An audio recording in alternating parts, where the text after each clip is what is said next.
বন্ধুসকল একদম আমাৰ তিৱাসকলৰ দমাচি চাবৰ কাৰণে জুনাইত ওলাইছোঁ।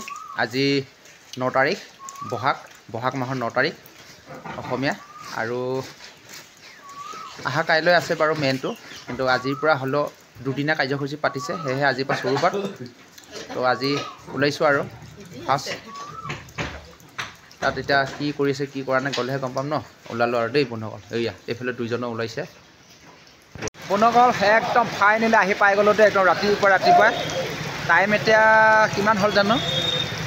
একদম মানুহ দেখিছেনে নাই বৰ্তমান, আহিব আৰু আজি প্ৰথমবাৰ ন, কাইলৈহে বেছি হ'ব। ইয়াত দেখিছেনে, এয়া একদম আমি আহি পাই গ'লোঁ। বৰ্তমান খালী হৈ আছে, মানুহ নাই বাৰু এতিয়া, আহিব অলপ পাছত মানুহ সকলোৱে। সেয়াই আৰু আমাৰ ইয়াতে এইটো বন্ধুসকল আমাৰ একদম তিৱাসকলৰ ডেকা চাংঘৰ, সেইটো দেখিছে আপোনালোকে, এইবিলাক আহি আছে।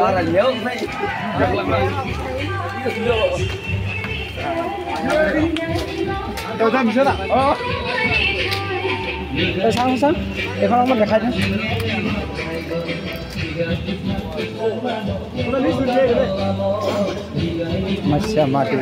আৰু কেইটা আহিছে একদম ৰাতিপুৱা বৰ্তমান মানুহ শূন্য হৈ আছে দেই বন্ধুসকল, মানুহেই নাই।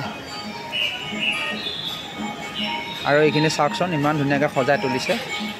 এইয়া বন্ধুসকল, এইয়া একদম বঢ়িয়া। এইফালে আকৌ এইটো মেইন ষ্টেজটো, এইটো বৰ্তমান মানুহ নাই এতিয়া, খালী হৈ আছে, আহিব অলপ পাছত। আৰু লগতে আকৌ বৰষুণো ডাৱৰীয়া ন আজি, সেয়েহে মানুহ কি হ'ব ভগৱানে জানে আৰু বন্ধুসকল। আহিব, বৰ্তমান নাই বাৰু এতিয়ালৈকে, হ'ব আৰু পাছত মানুহ হয়তো। দেখিছেনে গোটেই একদম খালীয়ে হৈ আছে। এইয়া চাওকচোন আমাৰ তিৱাসকলৰ এইখন অসমীয়াত ক'ব গ'লে গেট বা জপনা, কিন্তু আমাৰ তিৱা ভাষাত এয়া দেখিছে নহয় আপোনালোকে, লিখা আছে লাংৰা বোলে, লাংৰা বুলি কয় এইখন মানে জপনা বা গেট। এইয়া বলক সোমাই যাওঁ এইফালে। প্ৰথমতে এইটো চাওক, এইটো কি লিখা আছে, ইয়াৰ নাম হ'ল টঙি।